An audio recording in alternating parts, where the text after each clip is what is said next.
அவர்கள் சாதாரண diabetes treatment கொடுப்பார்கள், அதில் அவர்கள் இறந்து விடுவார்கள். ஏனென்றால் இதெல்லாம் கொரோனாவை சேர்ந்தது என்று இன்னும் நம்முடைய அரசு ஏற்றுக்கொள்ளவில்லை. ஆனால் வெளியில் உள்ள ஆராய்ச்சி, உடல்கூறு ஆராய்ச்சி என்று சொல்கிறோம் அல்லவா, டாப்சி, அதன் மூலமாக ஆராய்ச்சி செய்யப்பட்டு அதில் இதில் இன்டர்நெட்ல அந்த பேப்பர்ஸ் வந்ததை படித்த பிறகுதான் நான் இதை சொல்கிறேன். இன்னும் அரசாங்கத்தில் இருப்பவர்கள் இதுக்கு கபசுர குடிநீர் பொருந்தாது, வாதசூர குடிநீர் தான் பொருந்தும் என்பதை கூட கண்டுபிடிக்காத நிலையில் இவர்கள் புதிய புதிய ஆராய்ச்சி பேப்பர்களை நேற்று என்ன கண்டுபிடித்தார்கள் என்பதை இன்று அவர்களால் சொல்ல முடியாது. வேற ஏதோ ஒரு அரசுல செய்யணும், கைத்தட்டினார்கள் அல்லவா. அதெல்லாம் பெல்ஜியத்தில் நடந்ததை அப்படியே காப்பி அடித்து மோடி இங்கே செய்ய சொன்னார். இவருடைய சொந்த இது அல்ல. இது போன்ற செயல்கள் நாம் செய்வதால் தான் இந்த மோடி அரசு போன்றவர்கள் கிறிஸ்தவர்களை ஒரு எதிரியாக பார்க்கிறார்கள். 60 வயசுக்கு மேற்பட்டவர் வெளியே வராதீங்கன்னு அவங்க ரூல் போட்டிருக்கிறாங்க. நீங்க தள்ளாடுறவரெல்லாம் வெளியில விட்டுட்டு திருப்பலி, அது இந்த திருப்பலி 1,00,000 பேருக்கு மேல பார்க்கக்கூடிய ஒரு திருப்பலியை நிறைவேற்ற வைக்கிறீர்கள். அப்ப அந்த அரசும் அதை பார்க்குமே. ஒரு பாட்டு மரியன் இன்ஸ்டிடியூட்ல ஒரு சாப்பிள் இருக்கு, அங்க வைக்கலாம். இல்ல ரிட்ரீட் சென்டர்ல ஒரு சாப்பிள் இருக்கு, அங்க வைக்கலாம். அதோட இருந்து கொள்ள வேண்டியதானே. பிறகு பப்ளிக்ல வராரு. நாளைக்கு செத்து போயிட்டாருன்னா யாரு குறை சொல்லுவாங்க? அந்த அரசு 1000 தானே சொல்வாரு. எப்படி நீங்கள் தள்ளாடிய வயதில் உள்ளவர்களை பப்ளிக் விட்டீங்க? மாஸ்க் போடாம திருப்பலி வைக்கிறாரு. அவர் எப்படி பப்ளிக் ஆதரா இருக்கிற இடத்துல வந்துட்டு மாஸ்க் போடாம திருப்பலி வைக்கலாம்? 27 அடிக்கு இந்த காற்றில் இந்த கொரோனா கிருமி பரவும், 3 மணி நேரம் அதில் உயிரோடு இருக்கும் என்று தற்போது கண்டுபிடித்திருக்கிறார்கள். தொடக்கத்தில் என்ன நினைச்சாங்க, 6 அடிக்கு மேல பரவாது, இந்த எச்சில தான் வந்துட்டு விழுவும், அந்த எச்சு 3 அடிக்கு மேல வராது, அதனால 6 அடி டிஸ்டன்ஸ் வைங்கன்னு சொன்னாங்க. இப்ப ஆராய்ச்சி என்ன சொல்லுகிறது, காத்திலேயே மறந்துகிட்டே போகுமா 27 அடி வரைக்கும் கண்டுபிடிச்சிருக்காங்க. 3 மணி நேரம் அது உயிரோட இருக்குமா 27வது அடியில. அப்ப இந்த ஆல்டருக்கும் முதல் ரோல உட்கார்ந்துருக்கவங்களுக்கும் 27 அடி இருக்குமா இருக்காதா? காத்துல பரவும். 50-60 பேர் தான் உட்கார்ந்துருக்காங்க, கரெக்ட். இருந்தாலும் 50-60 பேரும் சேர்ந்து மூச்சு விடும் பொழுது அது காத்துல, அது வேளாண் காத்து, கடற்கரை காத்து அப்படி அடிச்சுச்சுன்னா நிச்சயமா ஆல்டர் வரையும் வரும். இதே யங்ஸ்டரா இருந்தா எதிர்ப்பு சக்தி இருக்கும். எதிர்ப்பு சக்தி உள்ள குரு நம்முடைய அதிபர் தந்தையை எடுத்துக்கொள்வோம். அவர் 60 வயதுக்கு மேற்பட்டவர் தான். இருந்தாலும் அவர் திருப்பலி வைப்பதை நான் குறை சொல்லவில்லை. ஏனென்றால் அவருக்கு இப்ப உடல் நலத்தை பார்க்கும் பொழுதே தெரிகிறது, உடல் நன்றாக இருக்கிறது, எதிர்ப்பு சக்தி இருக்கும் வாய்ப்பு அனைத்தும் இருக்கிறது என்று தெரிகிறது. அதனால் அதை நாம் குறை சொல்ல வேண்டாம். இவர் தள்ளாடி கொண்டு வருகிறார்கள், நடந்து கூட வர முடியல அவரால், ஆடி ஆடிட்டு வராரு.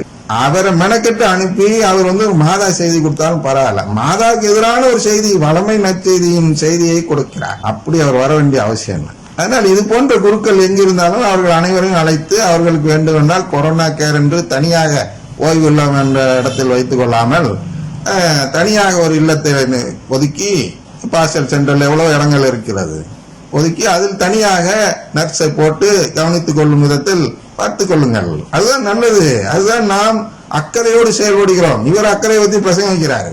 அக்கறை இவருக்கே இல்லை. இது போன்ற வயதான தள்ளாடும் குருக்கள் அனைவரையும் பட்டியலிட்டு, எனக்கு தெரியாது எத்தனை பேர் இருக்காங்க, 1000 தான் அதை பார்க்கணும், இல்லாட்டி சான்சலர் பார்க்கணும், இல்லைன்னா முதன்மை குரு பார்க்கணும். யாராவது பங்கு 1000 இல்லத்தில் ஒரு இது இருக்கணும். இல்லைன்னா ஒரு கமிட்டி அமைங்க, எல்லா ஜாதியையும் சேர்ந்து ஒரு குழு அமைச்சு. ஏன்னா இவரு வேணுன்ட்டு ஜாதியை பழி வாங்குறான்னு அடுத்து 1000 குறை சொல்லுவாங்க. ஒரு கமிட்டி அமைங்க. எதுக்கோ கமிட்டி அமைக்கிறீங்க, பொது நிலையினருக்கு திருப்பலி வைக்க கூடாது அப்படிங்கிறதுக்கெல்லாம் தலையிடுற குருக்கள் ஏன் இதுல தலையிட மாட்டேங்கிறீங்க? குருக்களை சாவடிப்பதில் நாம் பங்கு எடுக்கலாமா? நாம் ஒத்து போகலாமா? ஒத்து போக கூடாது. தேவநேசன் பாதர் இறந்ததை ஏற்கனவே சொல்லி இருக்கிறோம். அது போன்றவர்கள் எல்லாம் மிகவும் ஜாக்கிரதையாக பார்க்கப்பட வேண்டும். அது போன்றுதான் இவரும், தேவநேசன் பாதர் போன்றுதான் இவரும். அதனால்தான் அவர் பேர் இருக்காங்க. எத்தனை பேர் இறந்திருக்கிறாங்க. தேவநேசன் பாதரும் இவரும் கிட்டத்தட்ட ஒண்ணு, 2 பேரும் மாதாவுக்கு எதிரானவர்கள். தேவநேசன் பாதர் ஏற்கனவே சொல்லி இருக்கிறேன், 1000 பேரை தடை செய்ததை மீறி செயல்பட வைத்தார் என்று ஃபயர் மாஸ்டராய். கிட்டத்தட்ட இவரும் அதான். இவர் 1000 பேருக்கு மேல இருக்கிறது மாதா மீறி பிரசங்கம் வைக்கிறார், வளமை நற்செய்தி வைக்கிறார், முழுக்க வளமை நற்செய்தி. எனவே நாம் இப்பொழுது வாசகத்திற்குள் போவோம்.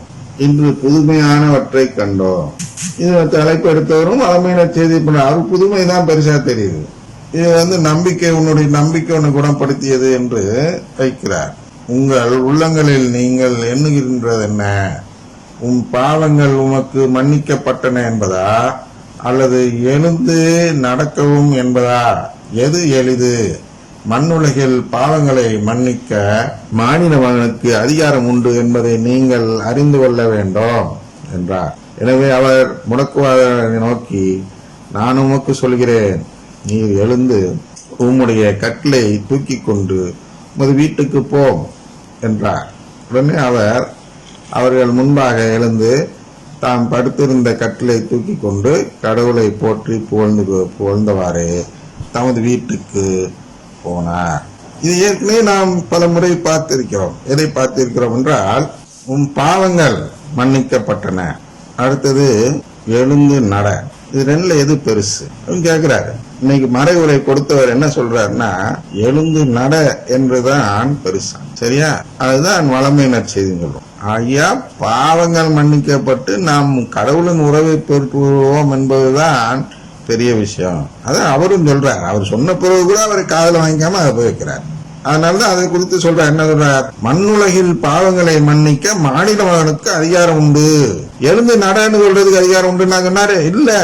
ஏன்னா அதை விட பெரிய விஷயம் பாவத்தை மன்னிப்பது. பாவத்தை மன்னிப்பதுன்னா உறவு கொடுப்பது, கடவுளின் உறவை கொடுப்பது. பாவம் மன்னிக்கிறதுனா அடி உழுவாம காப்பாத்துறது இல்ல. அதுக்கு அது மாதிரி பார்க்க கூடாது. கடவுளை அந்த பாவத்தை கண்டுகொள்ளாமல் நமக்கு உறவு தருகிறார். திருப்பலியில எந்த இடம் என்றால், அந்த பரலோகத்தில் இருக்கிற எங்கள் பிதா ஜெபம் சொல்லி முடித்து அந்த சமாதானம் கொடுப்பதற்கு முன்பு முடிவுரை சொல்லும் பொழுது அந்த ஜெபத்தை சொல்வார்கள். எங்கள் பாவங்களை பார்க்காமல் எங்கள் நம்பிக்கையை பார்த்து எங்களுக்கு இந்த உணவு புசிக்கிறதுக்கான தகுதியை தாரும் என்று அங்கே ஜெபிக்கிறோம். தினமும் இதை தான் சொல்கிறோம். மன்னிப்பு, அதாவது பாவத்தை பார்க்காமல் நமக்கு உறவு தருகிறார் கடவுள்.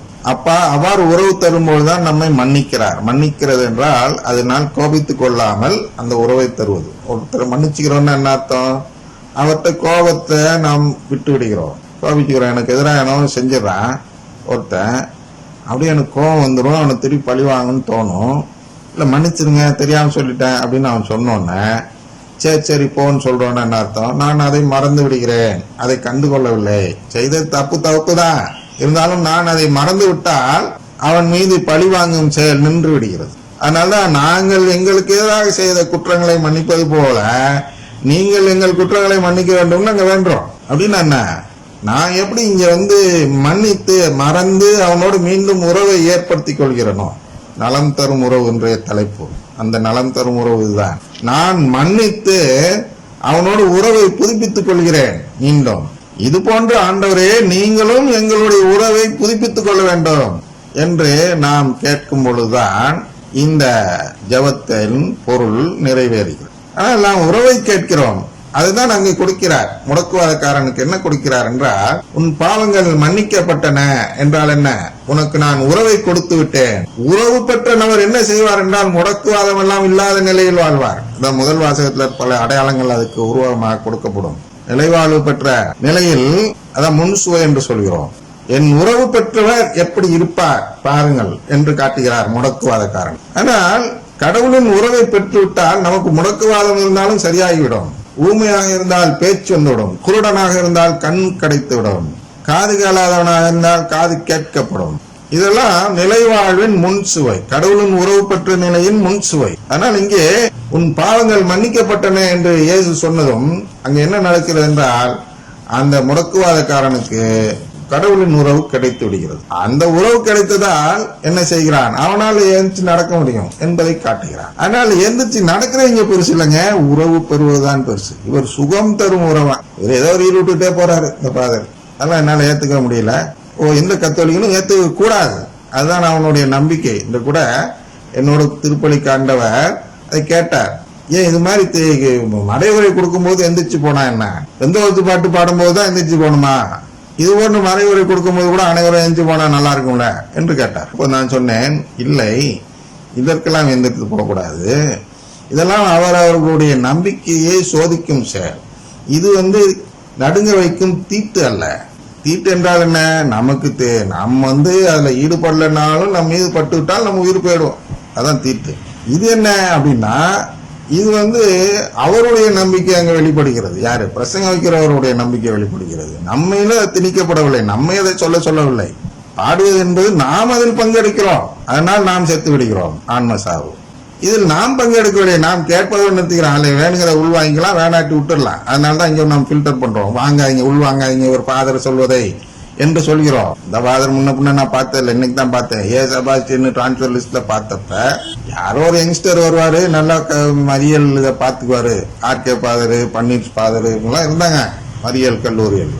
அவர்களெல்லாம் அதோடைய மரியாதையை கட்டி காப்பாற்றினார்கள், மாதா பக்தியை வளர்த்தார்கள். இவர்களுக்கு மாதா பக்தி வளர்க்கக்கூடாது என்ற ஒரு உத்தரவு, மறைமுக உத்தரவு இருந்தாலும் அவர்கள் வகுப்புக்கு வெளியில் வளர்ப்பதில் குறியாக இருந்தார்கள். பன்னீர் ஃபாதர்லாம் யாருன்னா, நான் ஓல்ட் ஸ்டூடெண்டாக போகிறேன்.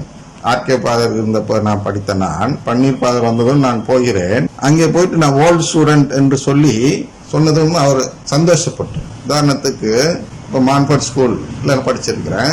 மான்ஃபோர்ட் ஸ்கூல்ல போயிட்டு நான் இந்த ஓல்ட் பாய் அப்படின்னா போதும், அப்படியே ராஜ மரியாதை கிடைக்கும். ஓல்ட் பாய் என்று மட்டும் சொல்லிவிட்டோம் என்றார். நம்மளுக்கு எல்லா சலுகையும் உண்டாங்க. கெஸ்ட் ஹவுஸ் உண்டு, சிறந்த சாப்பாடு உண்டு, எல்லா விதமான சலுகையும் கொடுப்பார்கள். அது போன்று கொஞ்சமாவது சரி மதிப்பாரு. ஓல்ட் பாய் அப்படியே வாங்கின அப்படியே ஆப்போசிட்டா நடந்தார், கேவலமாக பார்த்தார். அது பின்னாடிதான் தெரிஞ்சு அவருக்கும் அந்த ஃபாதருக்கும் ஏற்கனவே உள்ள ஃபாதருக்கும் உள்ள பகையினால் நம்மளை இல்ட்ரீட் பண்றாங்கன்னு அப்புறம் புரிஞ்சுக்கிட்டேன்னு வச்சுங்களேன். இருந்தாலும் அந்த பன்னீர் ஃபாதர் கூட இவ்வளவு கேவலமானவராக இல்லை என்று நான் சொல்லுவேன். இவர் என்ன எனக்கு கேவலமெல்லாம் நடத்தல, எனக்கு ஒன்றும் பழி வாங்க வேண்டிய அவசியம் இல்லை. நான் என்ன சொல்றேன்னா, மாதாவுக்கு எதிரான ஒரு செய்தியை கொடுக்கிறார். அதான் நீங்க சொல்ல வந்தேன் இல்லையா? அதனால் சுகம் தரும் உறவு கேவலமான வார்த்தை, நலம் தரும் உறவு என்று தலைப்பு தெளிவாக நன்றாக வைத்திருக்கிறார். மாதா நமக்கு நலம் தருகிறார். ஆனால் ஆரோக்கிய அன்னை என்று அதனால் தான் அழைக்கிறோம். ஆரோக்கிய அன்னையின் காலடியில் நின்று கொண்டு ஆரோக்கிய அன்னை தரக்கூடிய நலம் குறித்து பேசாமல், ஆன்மீக நலம்தான், நலம் குறித்து பேசாமல் சுகம் குறித்து பேசுகிறார். சுகபோக வாழ்வு குறித்து பேசுகிறார். நலம் அடைவதையும் சுகம் என்று சொல்கிறார். ஆனா அந்த கருத்துல அவர் வைக்கவில்லை. தொடக்கத்தில் அவர் சுகம் என்று சொன்னோம், நான் அப்படித்தான் நினைச்சிட்டேன். சரி, ஏதோ தப்பா புரிஞ்சிட்டாங்க. ஆனா மறைவுரையே எதை நோக்கி போகிறதுனா, சுகமான வாழ்வு, சுகபோக வாழ்வை குறித்து போகிறது ஒழிய நலம் பெறும்னா என்ன, ஆரோக்கியம் தரும் அன்னை என்றால் என்னன்னா, ஆன்ம ஆரோக்கியம் தரும் அன்னை வேளாங்கண்ணி அன்னை. அது ஆரோக்கிய அன்னை. ஆரோக்கியம் உடல் உடலுக்கு மட்டுமல்ல, உள்ளத்திற்கும் ஆரோக்கியம் தரக்கூடியவராக இருப்பவர் தான் அன்னை மரியா. அதுதான் நலம், நலமாக்கும், நம் உடலை நலமாக்கும், நல்ல நிலைக்கு கொண்டு வரும் ஒரு உறவு. அது அன்னை மரியாளோடு கொண்ட உறவுன்னு அழகா முடிச்சிருக்கலாம், தெளிவா இருந்திருக்கும். எங்கேயோ கொண்டு போறாரு பெந்தகோஸ்து ஸ்டைலுக்கு, அருங்குடை இயக்க பாணியில். ஆனால் இன்று 5 நிமிஷத்துல சொல்ல வேண்டிய விஷயத்தை இவ்வளவு நேரம் சொல்ல வைக்கிறார். இந்த மன்னிச்சுக்கணும், நீங்க லேட் ஆகுதுன்னா. அதனால் இங்கே 2 படிகள் பார்க்கிறோம்.